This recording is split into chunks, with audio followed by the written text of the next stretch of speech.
Lequel de ces deux jeux va remplacer Overcooked, Rival Restaurants ou House Flippers?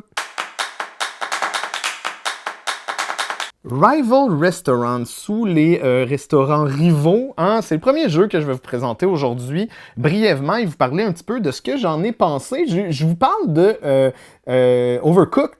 Parce que Overcooked 2, c'est un jeu que je suis grand fan, jeu vidéo, effectivement, qui a eu plusieurs tentatives, pas d'adaptation, mais tu sais, c'est une thématique qui se porte bien au jeu, hein, en général. Je pense que c'est super intéressant. Puis on a des jeux qui ressemblent un petit peu comme Kitchen Rush, par exemple, qu'on n'a pas ici, qui est très bon. Vous pouvez aller voir notre live. En tout cas, Rival Restaurant, c'est ça, c'est de ça que je veux vous parler. Ce qui se passe ici, c'est un jeu compétitif, hein, pas coopératif. Donc, on va essayer de faire le meilleur restaurant en l'amenant à 20 points ici. Et tu gagnes quand tu fais ça. 20. Et comment on fait ça? Ben, en fait, on va avoir des recettes. On va prendre nos petits chefs avec des pouvoirs individuels qu'on va pouvoir aller porter dans des différents marchés. Donc, il y a des marchés pour chacune des ingrédients. Pour chacun des ingrédients. Et ici, ben, je vais payer, par exemple, 100 $. Fait qu'on va pouvoir payer 100 $ pour aller chercher du flour, du plancher. Flour. C'est pas du plancher, c'est de la, de la farine, merci. Pour faire nos recettes éventuellement et gagner des points. Ce qui est vraiment cool, c'est que une des affaires qui est le fun avec Rival Restaurant, c'est que quand tu as fait ta recette, tu la fais à partir de maintenant, donc tu la produis, mais ça fait aussi des poubelles. Fait que dans le fond, tu as des petites poubelles comme ça que tu vas accumuler et qui vont te donner des points négatifs si jamais tu continues à faire de la bouffe pendant que tu as des poubelles dans ton restaurant. Donc, il faut que tu prennes ton temps pour ne pas aller au marché puis te laver finalement, prendre ta douche, hein, c'est important d'avoir un chef propre. Et voilà, tu as des améliorations, tu as différentes places, tu as différentes cartes. Vous l'aurez peut-être déjà filé un peu, mais ma critique principale de Rival Restaurant, c'est qu'il y a beaucoup de stock. Il y a beaucoup de petites mécaniques, beaucoup de petites exceptions, il y a beaucoup de trucs qu'il faut regarder, vérifier pour essayer d'optimiser. Et la grosse chose, moi, qui me gosse vraiment, c'est que, tu sais, ça, c'est comme 1/8 des cartes qu'il y a dans le jeu, là, les cartes ingrédients. Puis, ben, c'est ça, tu sais, t'as différents ingrédients. Puis là, mettons, moi, je veux des nouilles. Ben là, je vais aller chercher des patates en attendant qu'il y ait des nouilles, tu sais. Fait que là, on va refresh. Puis là, il y a encore des patates. Bon, ben, c'est ça, c'est des patates. Puis là, il y a encore des patates. Puis là, y a-tu des patates? D'autres planchers, c'est génial. Fait que comme ça, du riz, y a-tu quelqu'un qui veut du riz? Finalement, il y a des nouilles. Il y a tellement de stock. Puis, fait que quand tu as besoin de quelque chose de spécifique, c'est des fois très long avant de te rendre. Donc, peut-être qu'à ce niveau-là, je le proposerais plus à un gros groupe d'amis. Après ça, trouver un groupe d'amis qui veut jouer à un jeu comme ça, qui a l'air léger, mais qui en fait va peut-être vous prendre 1 heure et demie à jouer, si c'est pas plus. Faut vraiment comme s'attacher. Puis aussi, l'autre affaire, ben, si je le compare à Overcooked, ben, il est pas coopératif. Moi, j'aurais aimé quelque chose de vraiment coop ben, tu sais, si on le compare à Overcooked, vous pouvez aussi le faire. Mais il y a un petit aspect de rapidité aussi.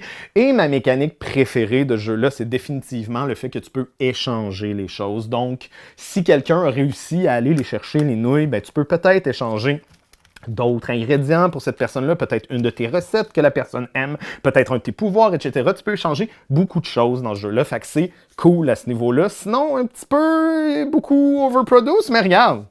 House Flippers, je vous ai un petit peu teasé avec le mince petit sablier de Rival Restaurants. Ben ici, t'en veux-tu des sabliers? T'en as plein!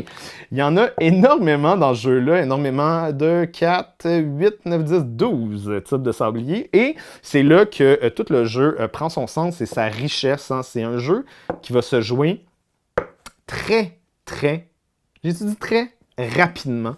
Donc, c'est un jeu pas pour les cœurs sensibles. Un cœur sensible, c'est abstenir. C'est un jeu où est-ce qu'on va avoir un plateau avec des cartes. C'est un genre de Splendor sur l'acide, on va le dire de même. C'est vraiment un jeu où est-ce que tu vas aller payer des cubes pour fabriquer des maisons, puis aller les acheter, puis là, ça va faire en sorte que tu as d'autres cubes disponibles pour avoir des meilleurs bouts de maison. Vous comprenez ce que je veux dire? Et là, dès que tu as fini, ben, dès qu'il y a un sablier qui est terminé, il y en a d'autres qui ont fini avant, ah ben là, c'est un cube supplémentaire. Fait que là, ah oui, j'ai réussi, etc. Et il y a beaucoup de bras comme ça qui vont se passer un par-dessus l'autre avec la patate qui pompe. C'est vraiment, vraiment stressant. Et là, je ne parle qu'à la version à 2 joueurs, parce que moi, j'ai juste joué à 2 joueurs. Ça joue de 2 à 4, ce petit jeu-là. Fait que c'est assez frénétique donc là, on va peut-être retrouver un petit peu plus la sensation de jouer à Overcooked, hein, ce genre de jeu-là, donc des jeux de rapidité, ça va être facile d'oublier des choses. C'est un jeu qui est impossible à optimiser. Tu peux pas faire comme « Ah oui, effectivement, moi je vais prendre celle-là, puis si je les additionne, ces deux-là, je vais pouvoir aller chercher la troisième qui est ici. » C'est sûr, tu finis ce jeu-là avec 8 cartes que tu n'as jamais utilisées du jeu. C'est vraiment, vraiment plaisant, c'est vraiment stressant, c'est vraiment amusant finalement. Donc c'est pas un gros casse-tête, c'est pas très compliqué comme jeu, c'est juste trippant. Si ça vous tente de vivre une soirée comme ça, là, c'est House Flippers que ça vous prend.